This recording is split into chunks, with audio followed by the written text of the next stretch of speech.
수학교육 근대화 운동. 유클리드 원론 위주의 고전적 교양 교육 탈피와 산업혁명으로 인한 생활준비로서의 교육이 중요하게 되어 수학교육 개선 움직임이 일어났습니다. 20세기 초 이러한 움직임을 수학교육 근대화 운동이라고 하고, 영국의 페리, 독일의 클라인, 미국의 무어를 중심으로 수학교육 근대화 운동이 전개되었습니다. 페리의 수학교육 근대화 운동. 영국의 산업혁명으로 인해서 소수의 특권층을 대상으로 한 유클리드 원론에 의한 두뇌의 도야를 위주로 한 수학교육에서 벗어나서 일상의 생활 의무를 위한 일반인을 위해 수학교육이 수행되어야 한다는 주장이 제기되었습니다. 그래서 학교 수학에서 수학의 사회적 실용성을 강조해야 했기에 근대화 운동이 일어났습니다.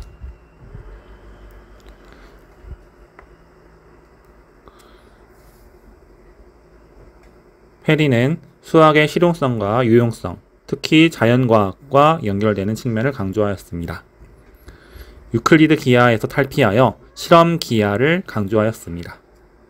모는 종이를 활용하고 입체 기하의 내용을 더 많이 지도하였습니다. 실험상의 측량을 중요시했고 대수 공식을 이용하는 지식과 능력을 길렀습니다. 다음 클라인의 근대화 운동은 수학의 추상적인 측면과 실용적인 측면 사이에서 균형을 유지해야 한다고 했고, 수학적 사고, 자연과학적 사고의 결합을 강조하였습니다. 미적분과 해석기하를 조기에 도입하되 그 기초적인 내용을 자연현상과 관련지어 지도하고, 연역적 사고와 기납적 사고가 균형을 이루도록 지도를 하였습니다.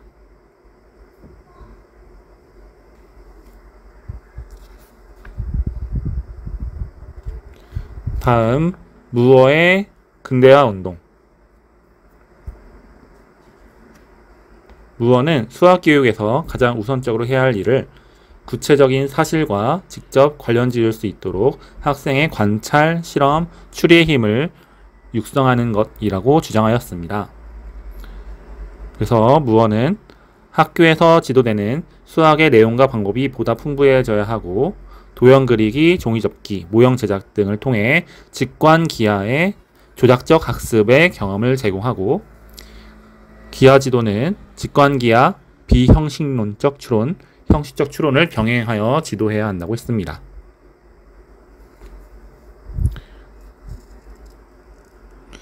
수학교육 근대화 운동은 전반적으로 수학교육의 중요성을 크게 부각시켰으며 수학의 실용적 측면을 부각시켰고 학생들의 심리적 측면을 고려하였다는 점에 의미가 있습니다. 그러나 수학교육 근대화 운동은 논리적 원칙을 깊이 고려하지 않았고 논리를 불신하는 경향마저 나타나게 되었으며 물리량과 공간의 구조를 정식화하고 교재화하는 이론적, 실천적 연구가 전개되지 못한 한계를 드러내었습니다.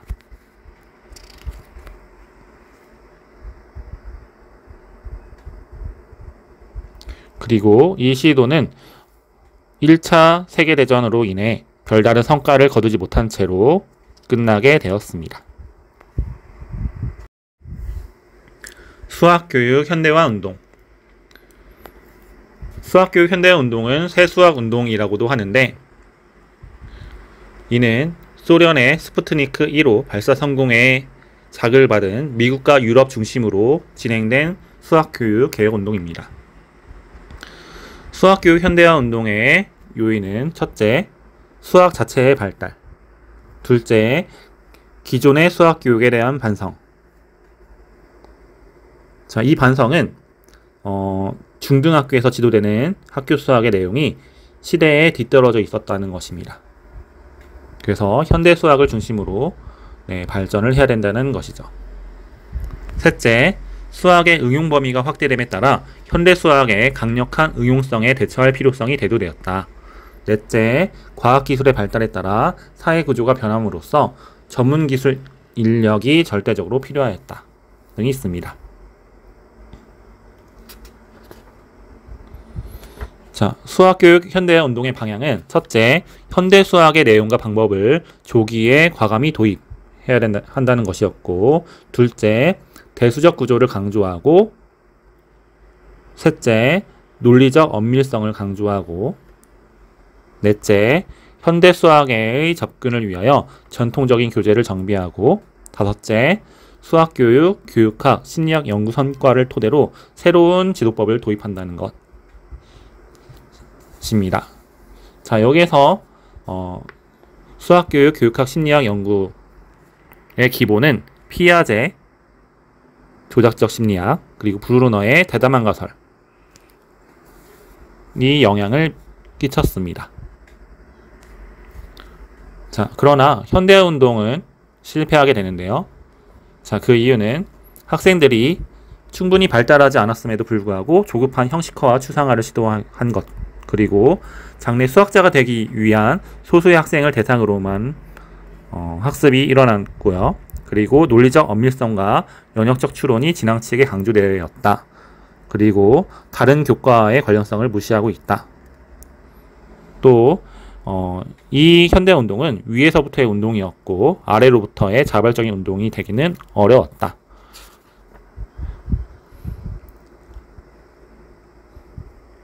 등이 있습니다.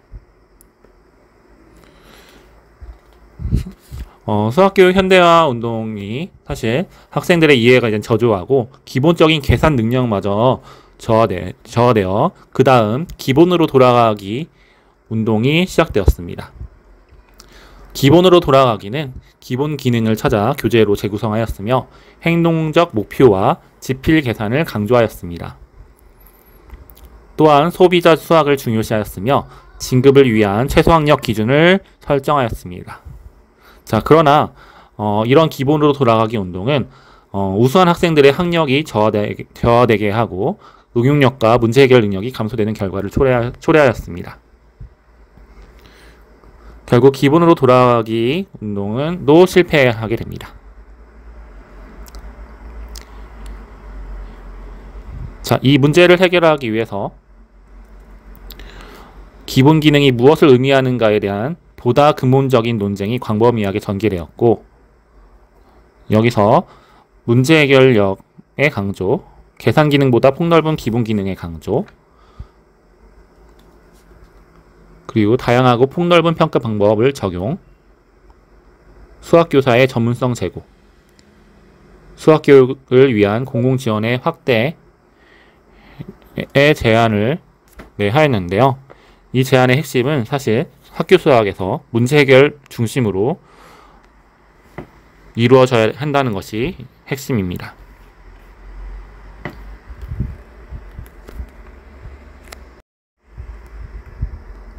절대주의 수리 철학의 범주에 들어가는 논리주의, 직관주의, 형식주의에 대해서 이야기해 보겠습니다. 논리주의는 P면 Q이다, 3단 논법과 같이 수학의 모든 개념이 논리적 개념으로 환원될 수 있다는 것을 생각하고, 그 환원된 수학적 지식이 논리의 추론 규칙에 의해 증명될 수 있다고 생각하였습니다. 자, 그러나 환원공리나 선택공리, 무한공리와 같이 그다지 자명해 보이지 않는 공리들을 받아들여야 하는 문제가 논리주의에서 발생하였습니다. 다음 직관주의. 직관주의는 지식의 유일한 원천은 근본적인 직관이며 직관으로 인해 기본적인 수학적 개념과 정리가 자명하게 되는 것이라고 주장하였습니다. 직관주의자인 브루어는 직관적으로 자명하다고 인정되는 자연수에 기초하여 유한한 구성 과정으로 수학을 전개하려고 시도하였습니다. 즉, 어떤 것이 존재한다고 주장하려면 그것을 구성하여 보여주거나 그것을 구성하는 방법을 보여주어야 한다고 보았습니다. 자, 그러나 이러한 직관주의는 많은 수학적 지식을 포기해야 하게 만들었습니다. 예를 들어 배중률을 사용해서는 안 된다고 하였는데, 무한집합에 임의로 적용될 수 없는 직관적으로 자명하지 않는 논리라고 보고 새로운 수학적 진리를 발견하는 도구로 배준율을 사용할 수 없었던 것입니다. 다음, 형식주의. 형식주의는 논리주의에 의해 생겨난 영리와 직관주의에 의해 야기된 고전수학의 포기라는 수학적 위기를 극복하려는 시도입니다. 수학의 정의와 증명의 정확성과 엄밀성이 부족한 데서 생긴다고 보고 수학을 엄밀한 방법으로 모순이 없고 완전한 공리체계로 구성하고자 시도하였습니다.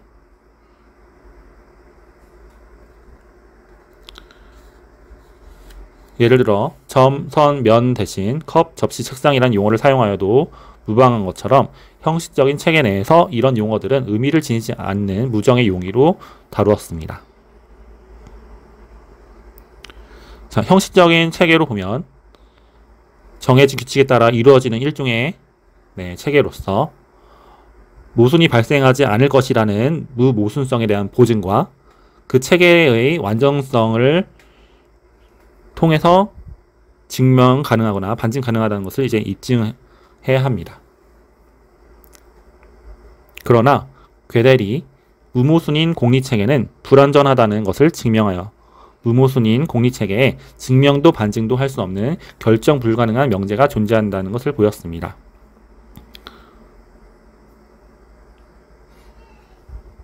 자, 이처럼 절대주의 수리 철학의 시도는 성공했다고 말하기 어려운 결과에 이르렀습니다. 그래서 수학적 지식의 확실성에 초점을 맞추지 않은 중경험주의, 구성주의로서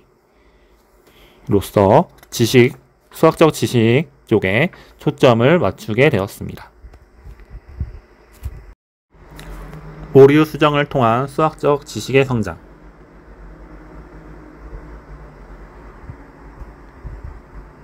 포퍼는 입증 가능성보다 오히려 반증 가능성이 지식의 본성을 잘 설명한다고 보았습니다. 지식은 참임이 입증된 것이 아니라 반증 가능한 것이며 반증되기 전까지만 잠정적으로 참인 것으로 취급되는 일종의 추측이라고 생각했습니다.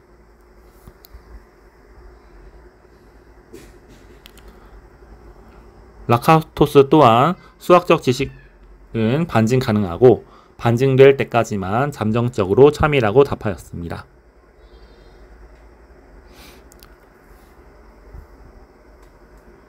수학적 지식은 의심의 여지 없이 확실한 정리의 수가 단조롭게 늘어나면서 성장하는 것이 아니라 증명과 반박의 논리에 의해 추측이 끊임없이 개선되는 변증법적 과정을 통해 성장한다는 사실을 밝혀내었습니다. 즉 추측 후에 증명해보고 반박해보고 그 이후에 개선된 추측이 나온다는 과정입니다.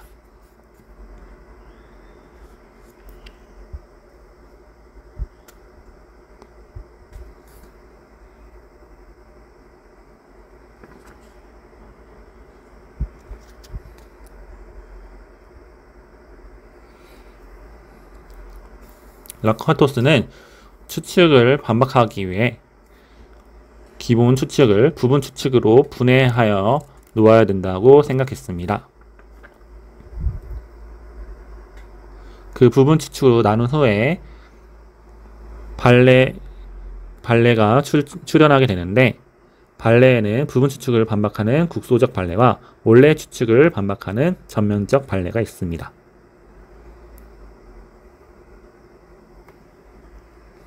이 발레를 대응하는 방식에는 여러 가지가 있습니다. 첫째, 발레를 받아들이고 원래의 추측이 틀렸다고 인정하는 것입니다. 둘째, 증명된 추측은 옳으며 오히려 발레가 잘못되었다고 보고 발레를 배제하여 원래의 추측을 존속시키는 괴물 배제법이 있습니다. 세 번째, 발레가 나타날 때마다 예외에 대하여 언급한 조건절을 첨가하여 안전한 영역으로 철수하는 이러한 방법을 예외 배제법이라고 합니다.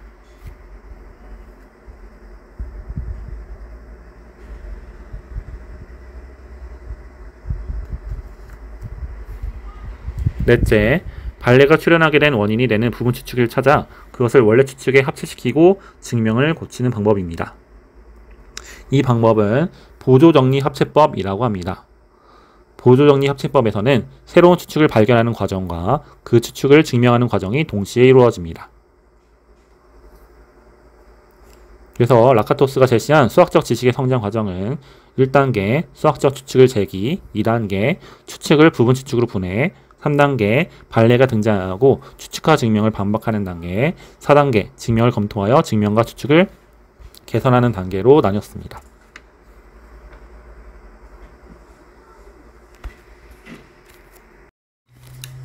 구성주의.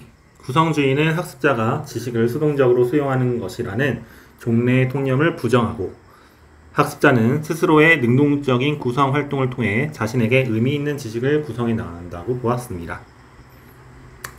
구성주의에는 조작적 구성주의, 급진적 구성주의, 사회적 구성주의가 있습니다. 조작적 구성주의. 조작적 구성주의에서 수는 사물의 속성이 아니라 인간의 행동에서 추상화된 것으로 보고 있습니다. 피아제는 사고의 조작적 측면을 일컫는 용어 셈을 정의하고, 셈은 행동과 조작을 가능하게 하고 일반화할 수 있게 하는 행동과 조작의 일반적 구조를 가리킨다고 말하였습니다. 지식의 본질은 조작적 셈이며 지적 활동은 내면화된 행동, 곧 조작적 셈의 작용이라고 보았습니다. 셈은 행동과 조정의 내면화의 사물로서 학습자의 활동 없이는 생기지 않는다고 보았습니다. 행동과 조작의 셈은 적응 상황에서 일반화되거나 분화되고 다른 셈과 조정되면서 보다 가동적이고 일반적인 구조로 재구성됩니다. 환경의 적응 과정에서 끊임없이 일어나는 인지적 균형의 파괴와 동화 조절에 의한 새로운 균형화가 반복되는 셈의 끊임없는 재구성 과정이 인지 발달이고 학습이라고 보았습니다. 피아제는 수학적 개념의 형성 과정을 행동 및 사고 양식인 셈의 구성 과정으로 설명합니다. 논리 수학적 개념은 대상으로부터의 단순 추상에 의한 정적인 이미지가 아니라 대상에 대한 주체의 행동의 일반적인 조정으로부터 반영적 추상화에 의해 구성되는 조작적 셈입니다. 수학적 개념의 형성 과정은 구체적 행동에서 시작하여 행동 셈이 내면화되고 조정되어 반영적 추상화에 의해 점진적으로 다양한 조작적 셈을 구성해가는 과정입니다. 조작적 구성주의에 따르면 수학적 개념의 이해는 인식 주체의 외부 대상으로부터 직접 얻어지는 것이 아니라 내면화되어 조작으로 변환될 수 있는 행동으로부터 얻어지는 것입니다. 그러므로 수학적 지식의 발생적 근원이 되는 조작 활동을 강조하고 자신의 조작 활동을 사고의 대상으로 의식화하여 반성하는 활동 역시 강조해야 합니다. 급진적 구성주의. 급진적 구성주의자 글래저스펠트는 급진적 구성주의의 원리를 다음과 같이 제시했습니다. 첫째, 자주적 구성의 원리. 지식은 인식하는 주체에 의해서 능동적으로 구성된다고 보았습니다. 두 번째, 생장 지향성의 원리. 인식의 기능은 적응적이며 적합성 또는 생장성을 지향하는 경향을 지닌다고 보았습니다. 세 번째, 비객관성의 원리. 인식은 주체가 경험 세계를 조직하는 데 도움을 주는 것이지 객관적인 존재론적 실제를 발견하는 것을 돕는 것이 아니라고 보았습니다. 글래저스펠트는 지식이 개별 주체가 특정한 환경에 적응하기 위해 구성하는 것이라면 그러한 지식에 객관성을 부여할 수는 없다는 논리로 피아제의 이론이 자신의 비객관성의 원리를 뒷받침한다고 주장하였습니다. 그러나 피아제는 개별적인 인지 발달의 과정은 보편적인 지식으로 수렴해 가게 된다고 보았으므로 이 내용은 피아제와 다릅니다. 급진적 구성주의의 또 다른 원리는 지식은 언어를 통해 전달될 수 없다고 보았습니다. 다음, 개인은 특정한 자신의 경험 세계에 잘 대처하고 적응하기 위한 지식을 구성한다고 보았습니다. 다음 세 번째, 지식은 인간이 구성한 것이며 그것이 인간이 알 수 있는 전부이므로 객관적 실제의 존재 여부 또는 그것과 지식과의 관련성은 무의미하다고 보았습니다. 즉 객관적인 것은 없다고 보았습니다.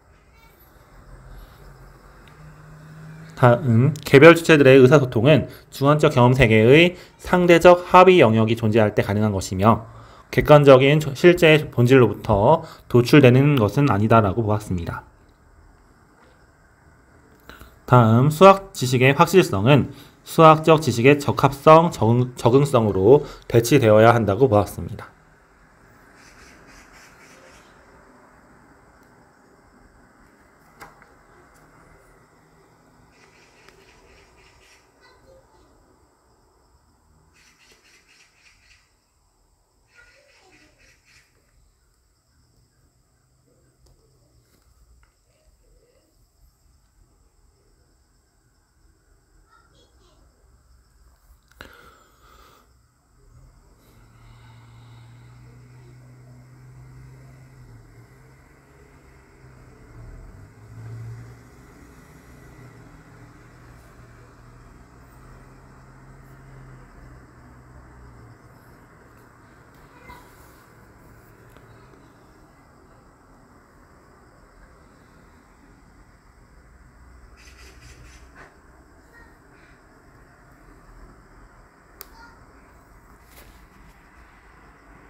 사회적 구성주의. 사회적 구성주의는 객관성을 한 개인을 넘어선 사회 공동체가 옳다고 인정하는 또는 역사와 문화를 통해 인정된과 같은 의미로 사용됩니다. 즉 사회적 구성주의에서 말하는 객관성은 사회적 합의 가능성의 다른 표현입니다.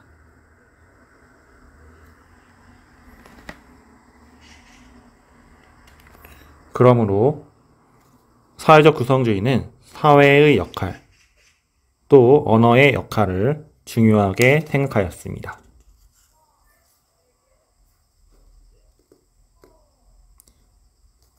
사회적 구성주의의 입장은 첫 번째, 수학은 사회적 구성물로서 절대화된 수학적 지식은 없으며 지식은 오류 가능하다 라고 생각했습니다.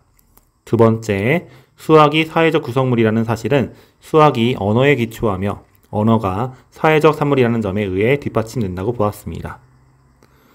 세 번째, 객관성은 사회적 합의 가능성을 의미한다고 보았습니다. 네 번째, 개인의 주관적인 수학적 지식은 공표를 통해 사회에 알려지고 공적인 비판과 재구성 과정을 거쳐 객관적인 수학적 지식이 된다라고 보았고, 이러한 객관적 지식은 다시 개인에게 주관적 지식으로 내면화된다고 보았습니다. 다음 다섯 번째, 수학은 사회적 환경에 따라 상대적이므로 다른 수학이 구성될 수 있다고 보았습니다. 여섯 번째, 수학은 가치 독립적이지 않으며 다른 지식과 문화, 이데올로기 등과 관련된다고 보았습니다.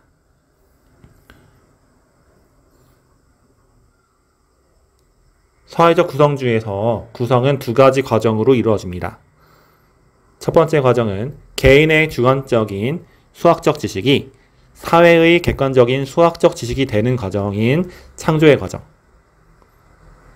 다음 두 번째 과정, 사회의 객관적인 수학적 지식이 개인의 주관적인 수학적 지식이 되는 과정인 학습, 재구성, 수학적 문화화의 과정으로 보았습니다.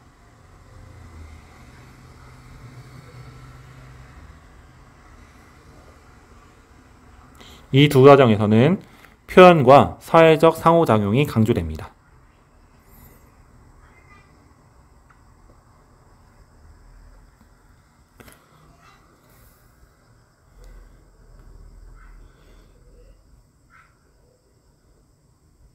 주관적인 수학적 지식이 객관적인 수학적 지식이 되기 위해서는 사회적 과정이 필요합니다.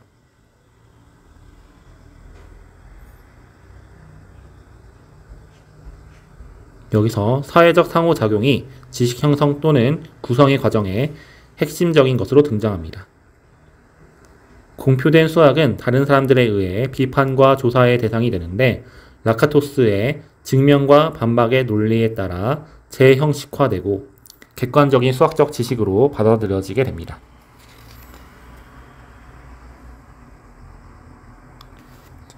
그러므로 사회적 구성주의는 학생들의 발표와 토론이 중시되는 사회적 상호작용 수업을 지지하는 것으로 해석될 수 있습니다.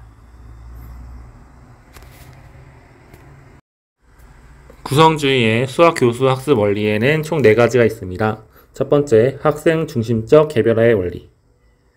학습 주체가 학생 개개인이므로 개개인의 수학적 능력을 극대화하는 것을 지향하고 개인의 능력차 및 개성의 차이를 고려하는 교수 학습을 해야 한다는 것입니다.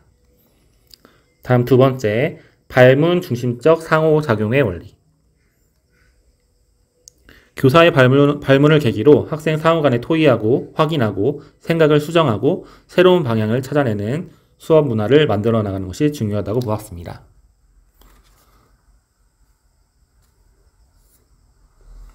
세 번째, 의미지향적 활동의 원리. 학생들의 활동에 내재된 의미를 수학적으로 표현하게 하여 활동에 내재된 의미를 지식으로 구성하게 하는 것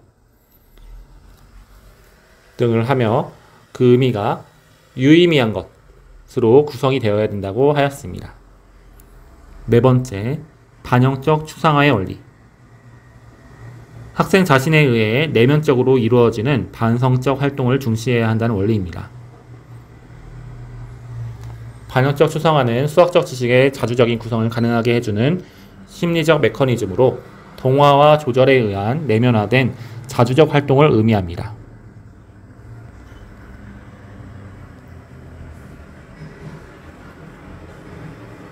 더불어 학생에 의한 반영적 추상화가 이루어지게 하기 위해서는 학생들이 자신들의 행동 그 자체를 사고의 대상으로 삼도록 고무하고 격려하는 환경을 조성해야 합니다. 조작활동이 반성과 결부되지 못하고 조작활동 자체로 끝난다면 그것은 지식을 구성한 것이 아니라 단지 신체를 움직이는 활동을 한 것뿐이라고 할 수 있을 만큼 반성의 과정은 중요합니다.